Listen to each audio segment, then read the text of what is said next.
دوستو بھائیو، اللہ تبارک و تعالی نے حضور صلی اللہ علیہ وسلم کو ایسے ساتھی، ایسے صحابہ عطا فرمائے کہ جن کے اللہ تبارک و تعالی نے قرآن پاک میں تعریف فرمائی ہے کہ محمد رسول اللہ، محمد صلی اللہ علیہ وسلم اللہ کے رسول ہیں، اور وہ لوگ جو ان کے ساتھ ہیں اشداء علی الکفار، وہ کفار کے مقابلے میں سخت ہیں، رحماء بینہم، آپس میں رحم دل ہیں،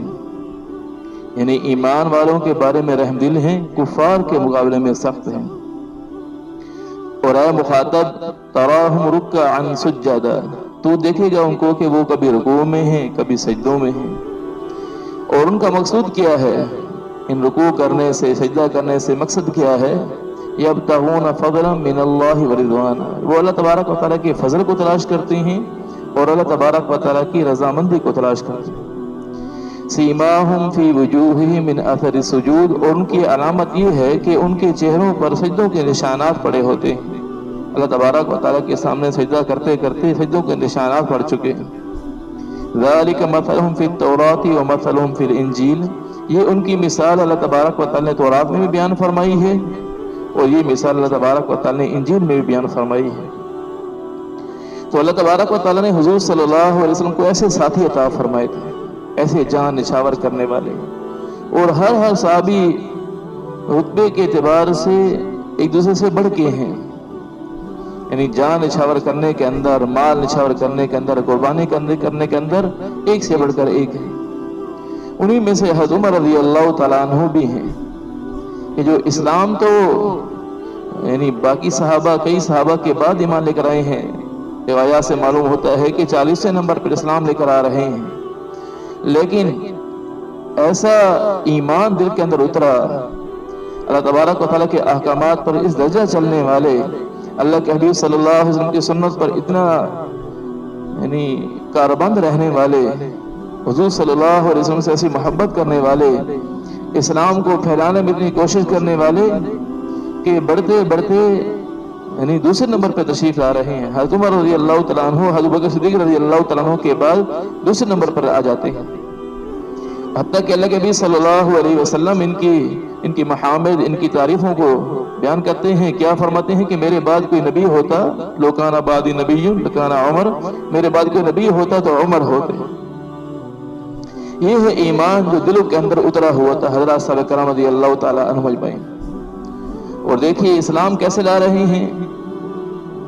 ایمان دل میں کیسے اترتا ہے، کیسے مضبوط ہیں، کیسے دلیر، کیسے بہادر ہیں۔ بہادری اسلام کے بعد ان کے اندر نہیں، اور اسلام سے پہلے بھی ان کے اندر بڑی بہادری تھی، بڑے دلیر تھے، بڑے جرأت مند تھے، حتیٰ کہ وہ کام جو کوئی نہیں کر سکتا تھا بہادری کے، یہ وہ کام کرنا جانتے تھے ہمت کے اعتبار سے۔ کفار مشورہ کی کمیٹی قائم کرتے ہیں کہ رسول اللہ صلی اللہ علیہ وسلم کو نعوذ باللہ کیسے شہید کیا جائے، تو ہر ایک پیچھے ہٹ رہا ہے اس بات سے کہ میں جا کر شہید کروں، کسی کی بھی ہمت نہیں ہوتی۔ حضرت عمر رضی اللہ تعالیٰ عنہ جو ابھی اسلام نہیں لائے تھے، تو یہ اسی مشورہ میں موجود، تو سب نے ان کے بارے میں مشورہ دیا، انہوں نے حامی بھری کہ ٹھیک ہے میں جا کر یہ کام کر سکتا ہوں۔ اسی ارادہ سے وہاں سے چلتے ہیں، چلتے چلتے راستے میں ایک صحابی سے ملاقات ہوتی ہے، تو انہوں نے دیکھا کہ انہوں نے بازو چڑھائے ہوئے ہیں اور بظاہر کسی سے لڑنے کے لیے جا رہے ہیں۔ تو انہوں نے پوچھا کہ عمر کہاں کا ارادہ ہے، کس ارادے سے جا رہے ہو؟ تو حضرت عمر رضی اللہ تعالیٰ عنہ کہنے لگے کہ میں تمہارے نبی کو قتل کرنے جا رہا،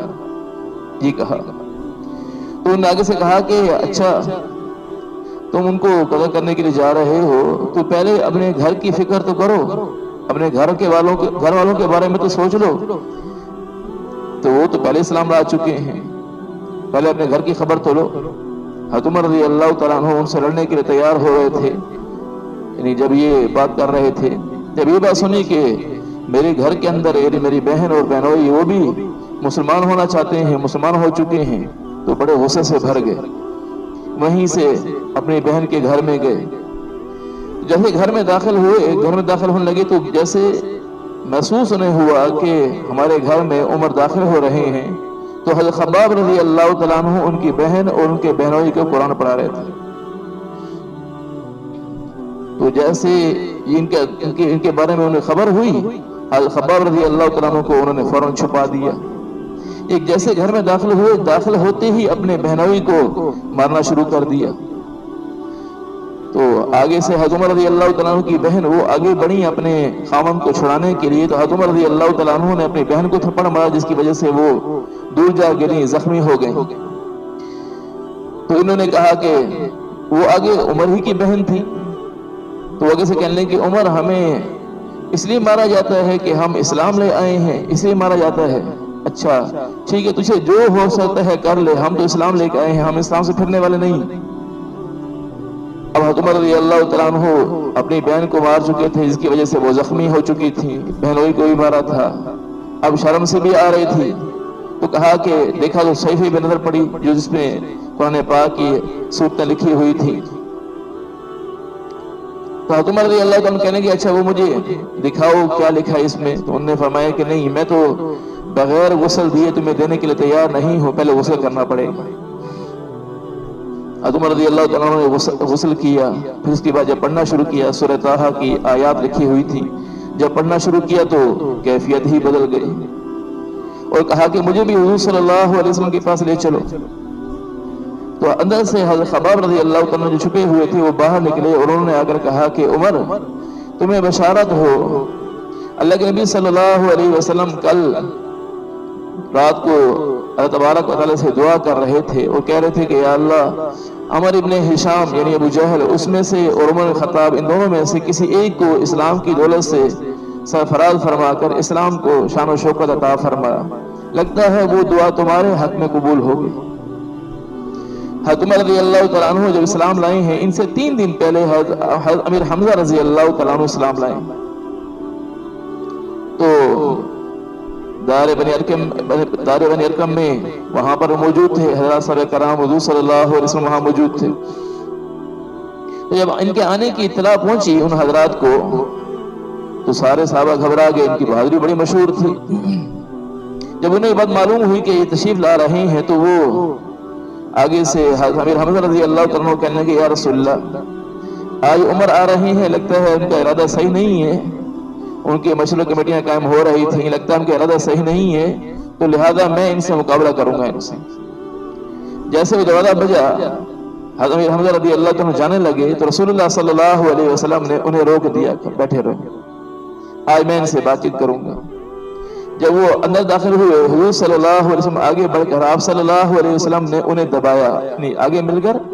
گلے ملے اور آپ صلی اللہ علیہ وسلم نے انہیں دبایا. حضرت عمر رضی اللہ عنہ فرماتے ہیں کہ رسول اللہ صلی اللہ علیہ وسلم نے جب مجھے دبایا، اگر تھوڑی دیر مجھے اور دباتے تو مجھے اس بات کا گمان تھا کہ میری پسلیاں ایک دوسری میں گھس جاتی. آتا نا روایات سے معلوم ہوتا ہے کہ انبیاء نبی کے اندر 40 پہلوانوں کی طاقت ہوتی ہے، اور حضور صلی اللہ علیہ وسلم نے یہ اس لیے کیا کہ ان کے دل میں یہ گھمنڈ نہ رہے کہ میں بڑا طاقتور ہوں اور میں کچھ بھی کر سکتا ہوں. رسول اللہ صلی اللہ علیہ وسلم نے اس گھمنڈ کو توڑنے کے لیے ایسا کیا. حضرت عمر رضی اللہ تعالیٰ عنہ اسلام لائے، آ کر کلمہ شہادت پڑھا. جب عبادت کا وقت ہوا، نماز کا وقت ہوتا ہے تو دیکھتے ہیں تو حضرت صاحب کرام رضی اللہ تعالیٰ عنہ مجمعین جیسے پہلے دستور چلا آ رہا تھا کہ عبادت چھپ کر کرتے تھے، وہیں پر نماز پڑھنے لگے. کہا کہ کیسے عبادت کریں گے، یہاں عبادت کریں گے؟ کہا نہیں، میرے اسلام لانے کا کیا فائدہ ہوا کہ آپ اب بھی چھپ کی عبادت کریں. لہذا ان حضرات کو لے کر آگے آگے چلے اور فرما رہے تھے کہ جس نے اپنے بچوں کو یتیم کرانا ہو آئے ذرا میرے سامنے آئے، دیکھتا ہوں کون روکتا ہے ہمیں مسجد حرام میں جا کر نماز پڑھنے سے. جس نے اپنی بیوی کو بیوہ کرانا ہو وہ میرے سامنے آئے، آ کر مجھ سے مقابلہ کرے. کوئی بھی آگے نہیں بڑھا اور جا کر ان حضرات نے وہاں جا کر نماز ادا کی. تو حضرت عمر رضی اللہ تعالیٰ عنہ کا اسلام لانا مسلمانوں کے لیے ایک بڑی شان و شوکت کا باعث بنا، مسلمانوں کے لیے ایک بڑی ہمت کا باعث بنا. تو لوگ کہا کرتے تھے حضرت عمر رضی اللہ تعالیٰ عنہ سے کہ آپ کے اسلام لانے سے اسلام چمک اٹھا. فرماتے تھے نہیں، اسلام کی وجہ سے عمر چمک اٹھا ہے. تو اب اللہ تبارک و تعالیٰ نے رسول اللہ صلی اللہ علیہ وسلم کے بعد حضرت صدیق رضی اللہ تعالیٰ عنہ کی خلافت تقریباً 3 سال کے قریب رہی. پھر اس کے بعد 10 سال تک اللہ تبارک و تعالیٰ نے ان کو خلافت عطا فرمائی، اور 10 سال کی خلافت کے عرصے میں ان کا معاملہ کیا تھا، کیسے اللہ تبارک و تعالیٰ کا خوف دل کے اندر ہے، کیسے لوگوں کی خیرخواہی دل کے اندر ہے، ہر ایک کو خیر پہنچانے کا جذبہ کس درجے کا ان کے اندر ہے کہ راتوں کو اٹھ کر گلیوں میں چکر لگاتے ہیں کہ کوئی ایسا نہ ہو کوئی تکلیف کے اندر مبتلا ہو، عمر کی خلافت میں، عمر کی بادشاہت میں لوگوں کو تکلیف پہنچ رہی ہو، یہ مجھ سے برداشت نہیں ہوتا، راتوں کو گلی کوچے کے چکر لگاتے تھے۔ کئی واقعات سامنے آتے ہیں ان کے اس بارے میں، جیسے کہ واقعہ آتا ہے کہ اپنے غلام اسلم کو ساتھ لیے ہوئے جا رہے تھے تو دور سے دیکھا کہ ایک جھونپڑی نما بنی ہوئی ہے اور وہاں کچھ آگ جل رہی ہے، آگ پہ کچھ چیز پکنے کے لیے رکھی ہوئی ہے، بچے ہیں وہ رو رہے ہیں، بلک رہے ہیں۔ یہ اپنے غلام کو ساتھ لے کر وہاں پہنچے، ان سے پوچھا کیا ہوا، یہ دیگچی میں کیا رکھا ہے، بچے کیوں رو رہے ہیں؟ تو انہوں نے بتایا، وہاں ایک عورت تھی، وہ عورت کہنے لگی کہ یہ دیگچی پانی کی یہ آگ پہ چڑھا کے رکھی ہوئی ہے، بچے یہ سمجھیں گے کہ کچھ کھانے کے لیے پک رہا ہے، اور بچے بھوک کی وجہ سے رو رہے ہیں، اور میں یہ سوچ کے چڑھائی ہے دیگچی اس کے اوپر تاکہ بچے انتظار کرتے کرتے سو جائیں گے، تو اس لیے پھر کہنے لگی کہ قیامت کے دن میرا اور عمر کا فیصلہ اللہ کے دربار میں ہوگا، میرا اور اللہ کا فیصلہ قیامت کے دن اللہ کے دربار میں ہوگا کہ میری اس حال کی خبر نہیں لیتے ہیں کہ میرے بچے بھوکے ہیں، میں بھوکی ہوں۔ حضرت عمر رضی اللہ تعالیٰ عنہ رونے لگے، کہا عمر کو تیرے حال کی کیا خبر ہے، عمر کو تیرے حال کی کیا خبر ہے؟ کہنے لگے اچھا وہ ہمارے امیر المومنین بنے ہیں اور ہمارے حال کی خبر بھی نہیں لیتے ہیں۔ حضرت عمر رضی اللہ تعالیٰ عنہ وہاں سے اٹھے، اپنے غلام کو ساتھ لیا، آئے بیت المال میں سے بوری کے اندر کھجوریں، چربی، پنیر اور کئی چیزیں جو ضرورت کی تھی وہ ساری کی ساری ڈالیں اور اس کو اٹھانے لگے۔ تو غلام نے کہا کہ حضرت امیر المومنین اس کو میں اٹھاتا ہوں، آپ کیوں اٹھا رہے ہیں؟ فرمایا نہیں میرے کندھے پہ رکھو۔ وہ بار بار اصرار کرنے لگا تو فرمایا نہیں اس کو میرے کندھے پہ رکھو، کیونکہ قیامت کے دن میں تو اپنے بوجھ کو میں ہی اٹھاؤں گا۔ اپنے کندھے پہ اٹھایا، وہاں تشریف لائے اور وہاں آ کر دیگچی میں کچھ کھجوریں، کچھ چربی، کچھ پنیر ڈالا، اور ان کے غلام حضرت اسلم رضی اللہ عنہ کہتے ہیں کہ حضرت عمر رضی اللہ تعالیٰ عنہ آگ جلانے کے لیے اس میں پھونک مارنا شروع کیا، آگ بجھ چکی تھی، آگ جلانے کے لیے پھونک مار رہے اور فرما رہے تھے کہ میں دیکھ رہا تھا کہ وہ دھواں جو تھا وہ ان کی گنجان داڑھی میں سے نکل کے ناک کے چڑھ رہا، آنکھوں کو چڑھ رہا، لیکن وہ اس میں پھونک مارتے رہے حتیٰ کہ آگ جلی اور ان کے لیے پکانا شروع کیا۔ پکانے کے بعد ان کے حوالے کیا، وہ بچے کھانا شروع ہو گئے، خوش ہو گئے، ایک طرف بیٹھے ہوئے تھے اور دیکھنے لگے۔ میں نے کہا امیر المومنین چلے اب یہاں سے، فرمایا نہیں ان بچوں کو روتے ہوئے دیکھا تھا، اب ان کو ہنستے ہوئے دیکھوں گا پھر چلوں گا۔ ایسی خیرخواہی کا جذبہ دل کے اندر تھا اپنے عوام کے بارے میں، اور آخرت کا خوف ایسا کہ یعنی ڈرتے ہیں اس بات سے کہ فرماتے تھے کہ دجلہ اور فرات کے کنارے اگر ایک کتا بھی پیاسا مر گیا تو پکڑ تو قیامت کے دن عمر کی ہوگی، یہ فرماتے تھے۔ تو آج ہمارے پاس اسباب کی دنیاوی اسباب ہی تھے اس درجے کے نہیں کہ جو ایک بادشاہ کے پاس ہوتے ہیں، لیکن اس کے باوجود ہماری حالت کیا ہے کہ اللہ کا خوف دلوں کے اندر نہیں ہے۔ سارے اسباب موجود ہوں تو آدمی کے دل کے اندر عمومی طور پر خوف کم ہوتا ہے، لیکن اسباب نہ ہونے کے باوجود بھی حالت یہ ہے اس درجے کے اسباب بھی نہیں۔ تو دوستو بھائیو، اللہ تبارک و تعالیٰ کا خوف ایسی چیز ہے جو آدمی کو گناہوں سے بچنے پر مجبور کرتا ہے۔ اللہ کا خوف ایسی چیز ہے جو اللہ تبارک و تعالیٰ کی عبادت پہ آدمی کو مجبور کرتا ہے، اللہ کا خوف دل کے اندر پیدا ہو جائے۔ یہی بات ہمیں حضرت عمر رضی اللہ عنہ کی زندگی سے ملتی ہے، اور حضرت عمر رضی اللہ تعالیٰ عنہ نے 10 سال تک خلافت کی ہے، 10 سال تک، اور 10 سال میں کتنی فتوحات ہوئی ہیں، کتنے کفار کے علاقے فتح ہوئے ہیں، بہت زیادہ۔ اب یہی بات کافروں کو ناگوار گزرتی تھی کہ کیسے مسلمانوں کا دن بدن مسلمان جو ہے دن بدن علاقے فتح کرتے چلے جا رہے ہیں، مسلمانوں کا عروج ہے، اس لیے کفار سازشیں کرتے چلے آ رہی ہیں شروع سے ہی، اور ان کے زمانے میں بھی ایسے ہی ہوا، ان کو شہید کرنے کے درپے رہتے تھے کفار۔ تو روایات سے معلوم ہوتا ہے کہ حضرت مغیرہ ابن شعبہ رضی اللہ تعالیٰ عنہ کا غلام تھا ابو لولو مجوسی، ابو لولو فیروز مجوسی تھا، تو حضرت عمر رضی اللہ تعالیٰ عنہ اپنے علاقے میں کسی غیر مسلم کافر کو کسی غلام بنا کر اپنے پاس رکھنے سے منع فرماتے تھے کہ یہاں پر نہ رکھو۔ ان کی فراست تھی کہ جانتے تھے کہ یہ ہمیشہ نقصان کرتے ہیں، لہذا اس علاقے میں کوئی ایسا غلام نہ ہو۔ ایک ہے مغیرہ بن شعبہ رضی اللہ تعالیٰ عنہ نے بار بار اصرار کیا، حضرت عمر رضی اللہ تعالیٰ عنہ اجازت دے دی تھی۔ تو ایک دفعہ حضرت عمر رضی اللہ تعالیٰ عنہ نے اسے پوچھا تھا کہ بتاؤ کہ تم کیا کام کرتے ہو، کیا کام کرنا چاہتے ہو؟ تو اس نے کہا کہ میں زہر میں بجھا ہوا یعنی جو خنجر ہے وہ بہت اچھا بنا لیتا ہوں۔ حضرت عمر رضی اللہ تعالیٰ عنہ نے فرمایا کہ اچھا تو مجھے بھی کوئی ایسا خنجر بنا کر دو۔ تو اس نے اس زمانہ کے اعتبار سے جو کسی کو آدمی دھمکی دیتا ہے اس انداز میں کہنے لگا کہ اچھا میں آپ کو ایسا خنجر بنا کر دوں گا کہ آپ یاد رکھیں گے، ایسا خنجر دوں گا کہ آپ یاد رکھیں گے۔ جب یہ وہاں سے اٹھ کر چلا تو حضرت عمر رضی اللہ تعالیٰ عنہ نے حضرت علی رضی اللہ تعالیٰ عنہ سے فرمایا کہ یہ شخص مجھے دھمکی دے کر جا رہا ہے، مجھے قتل کی دھمکی دے کر جا رہا ہے۔ صحابہ اٹھے کہ جا کر اسے قتل کرتے ہیں، فرمایا نہیں، اس نے مجھے بھی قتل تو نہیں کیا ہے، صرف دھمکی دے کر جا رہا ہے۔ تو ایسے ہی ہوا۔ اگلے دن حضرت عمر رضی اللہ تعالیٰ عنہ نماز پڑھانے کے لیے، فجر کی نماز پڑھانے کے لیے مصلی پہ کھڑے ہوئے تھے۔ 26 ذی الحجہ کی صبح کے وقت میں یہ معاملہ پیش آیا۔ حضرت عمر رضی اللہ تعالیٰ نماز پڑھنے کے لیے کھڑے ہوئے، سورہ طٰہٰ کا ایک رکوع پڑھ چکے تھے۔ تو یہ آدمی اندر یعنی وہ پہلی صف میں کھڑا ہوا تھا، لوگوں پر ظاہر نہیں تھا اس بات کا کہ یہ اسلام لا چکا ہے یا کافر ہے، یہ آ کر پہلی صف میں کھڑا ہوا تھا۔ تو اس نے یعنی چھپا ہوا تھا، منہ چھپایا ہوا تھا، ایسی حالت کے اندر کھڑا ہوا تھا، کسی کو معلوم نہ ہو پایا۔ جیسے حضرت عمر رضی اللہ تعالیٰ عنہ نے ایک رکوع پڑھ لیا تھا سورہ طٰہٰ کا، تو یہ آگے بڑھا، اس نے آ کر حضرت عمر رضی اللہ تعالیٰ عنہ پہ وار کیا۔ جب اس نے وار کیا، وار کرنے کے بعد یہ بھاگا، پیچھے بھاگنے کی کوشش کی، تو حضرات صحابہ کرام رضی اللہ تعالیٰ عنہ مجمعین تو نماز میں بڑے مل کے کھڑے ہونے والے تھے،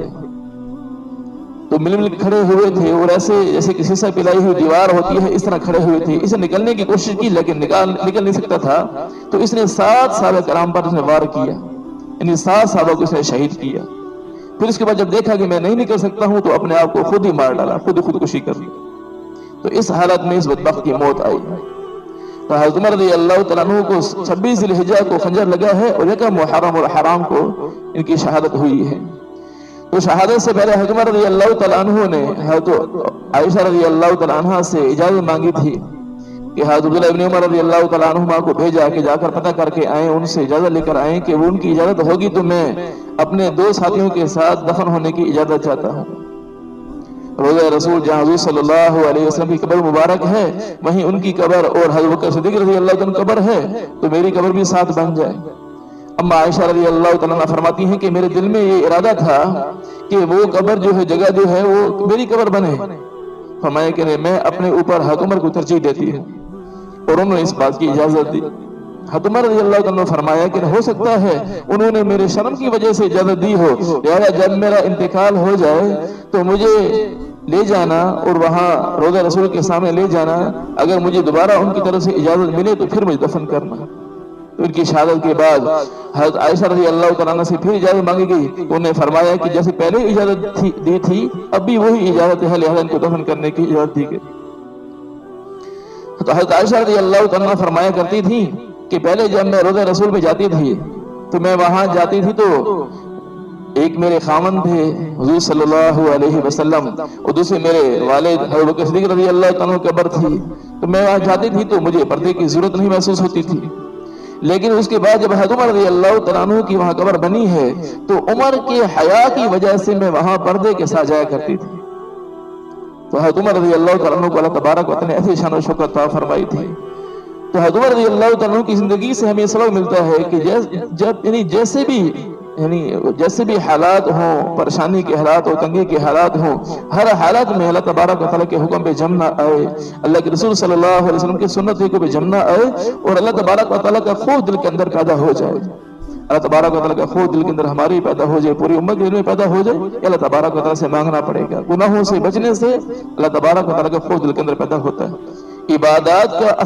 اصل تو مغز یہ ہے کہ آدمی عبادت اللہ تبارک و تعالیٰ کی محبت کی وجہ سے کرنے والا ہو. اگر یہ درجہ حاصل نہیں ہوا، کم سے کم یہ تو ہو کہ عبادت اللہ تبارک و تعالیٰ کے خوف کی وجہ سے کرنا ہو. اللہ تبارک و تعالیٰ ان ساری باتوں پہ ہم سب کو عمل کی توفیق نصیب فرمائے.